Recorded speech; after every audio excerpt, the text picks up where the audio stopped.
Erectile dysfunction అంటే అంగస్తంభన వైఫల్యం. ఉమ్, normally ఏంటంటే ఇది ఎందుకు అవుతుంది అంటే ఏదైనా కోరికలు వస్తే ఎవరికైనా చూస్తే అమ్మాయిలకు పర్ఫామ్ చేయాలంటే గట్టిగా పడుతుంది. ఒకవేళ మీరు ఏ అమ్మాయినైనా చూశారు, లేకపోతే ఊహించుకున్నారు అంటే మీరు మీ వైఫ్‌తో కలవాలనుకున్నారు, మీ పార్ట్నర్‌తో కలవాలనుకున్నారు. మీకు ఒకవేళ అంగం దగ్గర మూవ్‌మెంట్ రాలేదనుకోండి, అయితే మీకు ఆ ప్రాబ్లమ్ ఉన్నట్టే.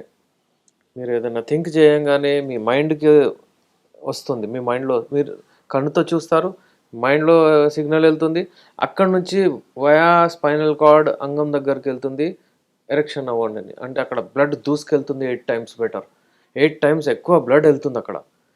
ఆ అంగం లోపల ఒక 3 స్ట్రక్చర్స్ ఉంటాయి. కార్పోరా క్యావర్నోసా, కార్పోరా స్పాంజియోసా అని. కార్పోరా క్యావర్నోసా 2 ఉంటాయి. కార్పోరా స్పాంజియోసా 1 ఉంటుంది. ఇలా స్ట్రక్చర్స్ ఉంటాయి. అవి ఉబ్బుతాయి. అంత 8 టైమ్స్ బ్లడ్ పోయిన తర్వాత. ఒకవేళ అది ఉబ్బలేదు, అందులో బ్లడ్ పోలేదు అంటే ఎరెక్షన్ రాదు, అంగం లావు అవ్వదు, గట్టిగా అవ్వదు. అది ఎరెక్టైల్ డిస్ఫంక్షన్. అది అంగస్తంభన వైఫల్యం. ఫెయిల్యూర్ ఫర్ ఎరెక్షన్ అనమాట. చాలామంది అంటుంటారు నాకు అంగస్తంభన అయిపోయింది సార్. అంగస్తంభన ప్రాబ్లం కాదు. అంగస్తంభన అంటే గట్టిగా పడడం. అదైతే నార్మల్. అంగస్తంభన వైఫల్యం